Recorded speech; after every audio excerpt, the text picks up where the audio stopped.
High, welcome to my channel, welcome to SDK educational academy. তো আমরা সকলেই জানি যে এসএসসি ফেজ 12-এর এক্সাম বর্তমানে চলছে এবং এই এক্সাম থেকে যে সকল জিকের প্রশ্ন, সেই প্রশ্নগুলি এই ভিডিওতে আমরা আলোচনা করব এবং 21শে জুন ফার্স্ট শিফটের যে প্রশ্নগুলি পড়েছে জিকের, সেই প্রশ্নগুলি কীরকম হয়েছে এবং কীরকম পরবর্তী শিফটে আসার সম্ভাবনা আছে সেই সম্পর্কে আলোচনা করব। তো চলো ভিডিওটা শুরু করি।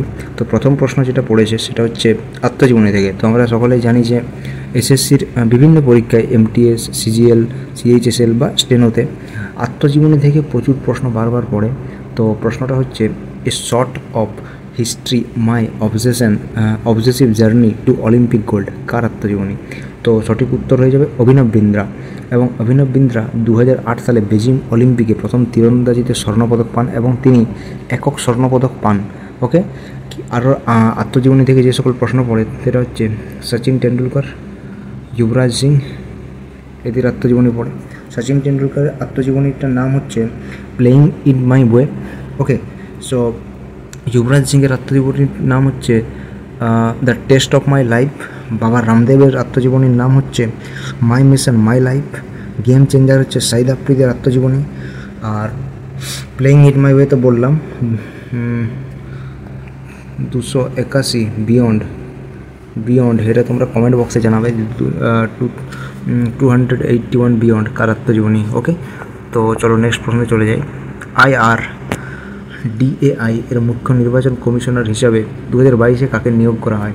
এটা কারেন্ট অ্যাফেয়ার থেকে প্রশ্ন, সেটা উত্তর হবে দেবাশিস পান্ডা। ওকে, IRDAI ফুল ফর্ম হচ্ছে insurance regulatory and development authority of India. এটি 1999 সালে স্থাপিত হয়। অর্থাৎ আমাদের যে ইন্স্যুরেন্সের বিভিন্ন যে কোম্পানি বা বিভিন্ন সংস্থা, সেগুলিকে রেগুলেট করার জন্য যে সংস্থা, সেটা হচ্ছে IRDAI। আমাদের যেমন প্রত্যেক ব্যাংকের জন্য আছে RBI অর্থাৎ রিজার্ভ ব্যাঙ্ক অফ ইন্ডিয়া, সেরকম ইন্স্যুরেন্স কোম্পানিগুলোকে দেখভালের জন্য IRDAI গঠন করা হয়েছে। ওকে, তো পরবর্তী প্রশ্ন যেটা এসেছিল সেটা হচ্ছে অটল পেনশন যোজনা APY বয়সের আয়ু বাড়ানোর দায়িত্ব কাকে দেওয়া হয়েছিল? তো অটল পেনশন যোজনা আমরা সকলেই জানি প্রধানমন্ত্রী নরেন্দ্র মোদী 2015 সাল থেকে প্রথমে চালু করেন এবং এটা যাকে দায়িত্ব দেওয়া হয়েছিল সেটা হচ্ছে PFRDA অর্থাৎ pension fund regulatory and development authority. Okay, তো পরবর্তী প্রশ্নে চলে যাই। সিন্ধু সভ্যতা থেকে প্রশ্ন পড়েছিল হিস্ট্রি থেকে। সিন্ধু সভ্যতায় কোথায় পোতাশ্রয়ের সন্ধান পাওয়া গেছিল? সেটা হবে গুজরাটের লোথাল। আমরা জানি যে লোথালে সবথেকে পুরনো বন্দর এবং পোতাশ্রয়েরও সন্ধান পাওয়া গেছে সিন্ধু সভ্যতায়। ওকে, সিন্ধু সভ্যতায় যে সকল প্রশ্ন আমাদের পড়ে যে সিন্ধু সভ্যতায় হরপ্পা আর মহেঞ্জোদারো এগুলি কে আবিষ্কার করেন? তো হরপ্পা আবিষ্কার করেছিলেন রাখাল দাস ব্যানার্জি 1920 এবং মহেঞ্জোদারো 1921 দয়ানন্দ সরস্বতী আবিষ্কার করেছিলেন। ওকে, সেই প্রশ্নগুলি মনে রাখবে। নেক্সট উৎসব থেকে প্রশ্ন পড়েছে যে থাইপুসম কোন রাজ্যের সাংস্কৃতিক উৎসব? এটা হবে তামিলনাড়ু এবং শিব ও পার্বতী পুত্র মুরগানকে উৎসর্গ করে এই উৎসব পালন করা হয়।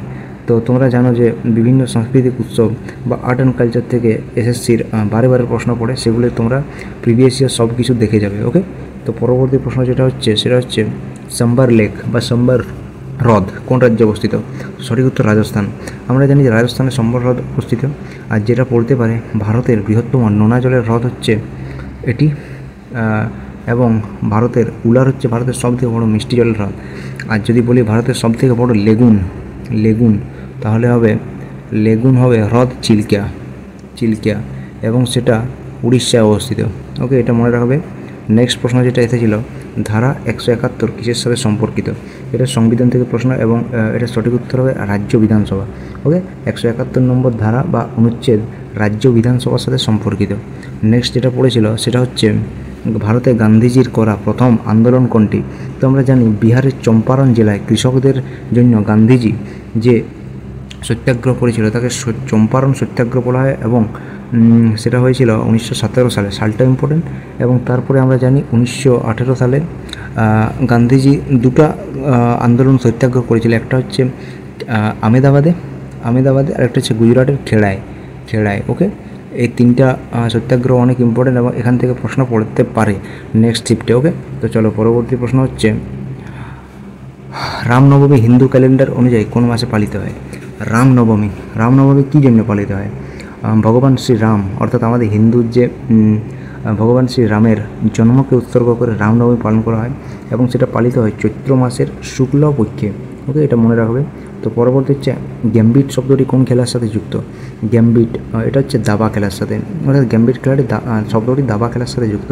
আমরা জানি যে বিভিন্ন শব্দ কোন খেলার সাথে যুক্ত সেই রিলেটেড প্রশ্ন বারবার পড়ে, তো এগুলি তোমরা প্রিভিয়াস ইয়ার থেকে PYQ থেকে তোমরা দেখে নেবে। ওকে, তো পরবর্তী প্রশ্ন, ভারতের সংবিধান কবে লাগু হয়?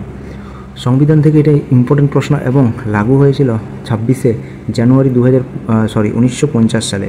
ওকে, 26শে জানুয়ারি 1950 সালে লাগু হয়, কিন্তু 26শে নভেম্বর 1949 সালে গ্রহণ করা হয়। 50 হবে না, এটা 26শে নভেম্বর 1949 অর্থাৎ 49 সালে সংবিধান গ্রহণ করা হয়, কিন্তু লাগু করা হয় 26শে জানুয়ারি 1950।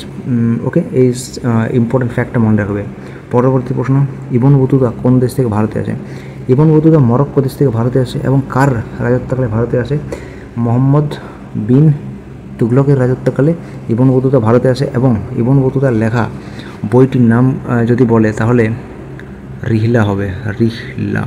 ওকে, তো এটা মনে রাখবে। তো চলো পরবর্তী নেক্সট প্রশ্ন এবং শেষ প্রশ্ন আজকে শিফটের, লাই হারোবা নৃত্য কোন রাজ্যের সাথে সম্পর্কিত? এটা হবে মণিপুর। কোন নৃত্য কোন রাজ্যের সাথে সম্পর্কিত? এটাও বিরাট ইম্পর্ট্যান্ট একটা SSCর ক্ষেত্রে। তো এই প্রশ্নগুলি আমি আজকে পেয়েছিলাম 21শে জুন শিফটে। তো পরবর্তী অবশ্যই ভিডিওটায় তোমরা জানাবে যে এরকম ভিডিও তোমরা চাও কি না, আর পরবর্তী যে শিফটে যদি আমি যে সকল প্রশ্ন পাবো সেগুলি আমরা এই ইউটিউব চ্যানেলে আপলোড করার চেষ্টা করব। সো ধন্যবাদ।